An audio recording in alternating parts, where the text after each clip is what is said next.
भरोसा कायम है। हमें उम्मीद है कि अगर हमें पुलिस प्रशासन से शासन से अगर हमें इंसाफ नहीं मिलेगा तो न्यायालय से हमें इंसाफ जरूर मिलेगा।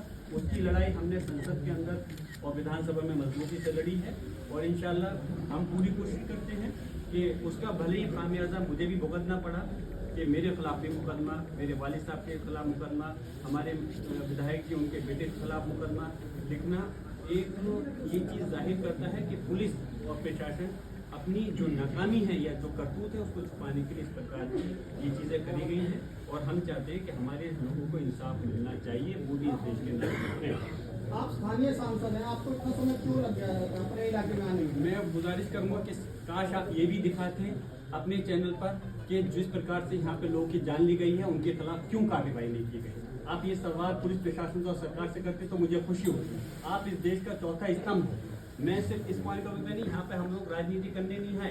राजनीति करना होता तो हम पहले से बहुत कुछ प्रयास कर सकते थे। माननीय राष्ट्रीय अखिलेश यादव जी ने पहले ही डेलीगेशन बनाया था। शायद आप लोगों को मालूम होगा, हमने 3 बार प्रयास किया आने का, लेकिन हमको रोक दिया गया। पहला प्रयास किया तो 3 दिन की माननीय माता प्रसाद पांडे जी ने कहा था 3 दिन की कहीं डीजीपी जो उत्तर प्रदेश है कि 3 दिन के बाद चले आइए। फिर हमने फिर से राष्ट्रीय अध्यक्ष जी ने एक डेलीगेशन बनाया, फिर आने का प्रयास किया तो हम लोगों को लखनऊ, दिल्ली, जगह जगह मुख्तलिफ जगह पर रोक दिया गया। हम लगातार प्रयास कर रहे थे आने का, लेकिन अफसोस है मैं यहाँ का सांसद हूँ।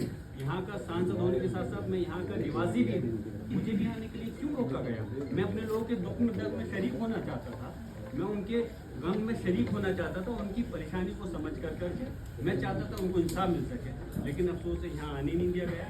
लेकिन खैर कोई बात नहीं, आज हम हाजिर हुए हैं और हम और हमारी पूरी पार्टी चाहती है कि संभल के लोगों को इंसाफ मिलना चाहिए।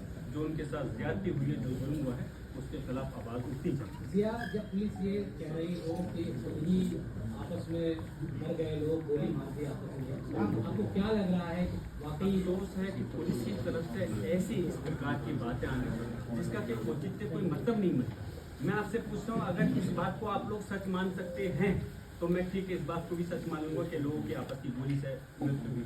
अगर मैं कहूँ कि पुलिस के 2 थानों के बीच में आपस में लड़ाई चल रही थी किसी चीज़ को लेकर, तो उनकी गोली हमारे लोगों को लग गई, तो अगर आप इसको सच मान सकते हैं तो उसको भी मान लें। कोई औचित्य नहीं, जिसका हाथ पाँव नहीं, इस प्रकार की अनावश्यक बात करना और ऐसी पुलिस प्रशासन बहुत अफसोस की बात है।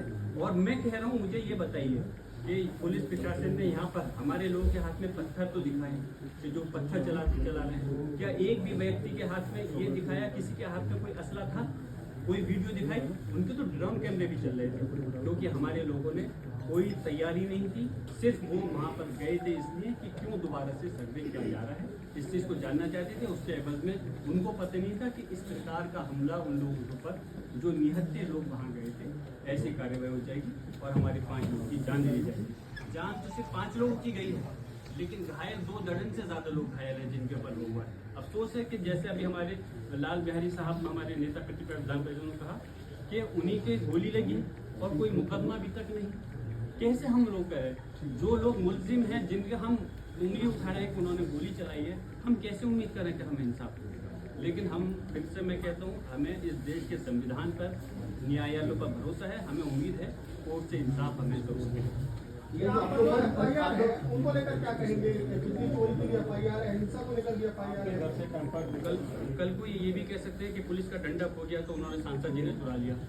कल को ये भी कह सकते हैं कि क्या कहते हैं, मीडिया का कोई कैमरा चोरी हो गया तो सांसद जी ने चुरा लिया। इन लोगों से कोई भी ये सिर्फ और सिर्फ इस प्रकार के जो काम कर रहे हैं, अपनी नाकामी को छुपाने के लिए इस टाइप की चीज़ों कर रहे हैं। अफसोस है, मैं पूछना चाहता हूँ, मैं यहाँ का नागरिक होने के साथ सांसद हूँ, इस जनता का प्रतिनिधि।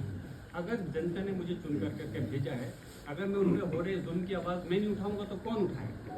मेरा मकसद ये नहीं है कि सिर्फ मेरे लोगों पर जुल्म हो और मैं उनसे पुलिस प्रशासन से सौदा कर करके मैं खामोश बैठ जाऊँ। मेरा फर्ज बनता है, लोगों ने मुझे जो वोट दिया है इसलिए दिया है कि मैं उनके गम में, दुख में शरीक हो सकूँ, उनके ऊपर हो रही परेशानियों के लिए आगे उनकी मदद कर सकूँ। उसी के तहत मैंने अपनी आवाज़ को बुलंद किया।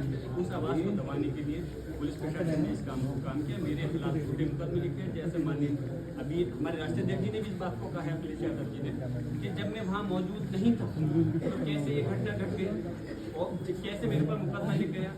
आपसे मैं मीडिया वालों के माध्यम से कहना चाहता हूँ कि अगर मेरी मानसिकता ये होती, मेरी सोच होती कि मैं इस प्रदेश का संभल के उसमें आग लगाना चाहता हूँ, तो ताकत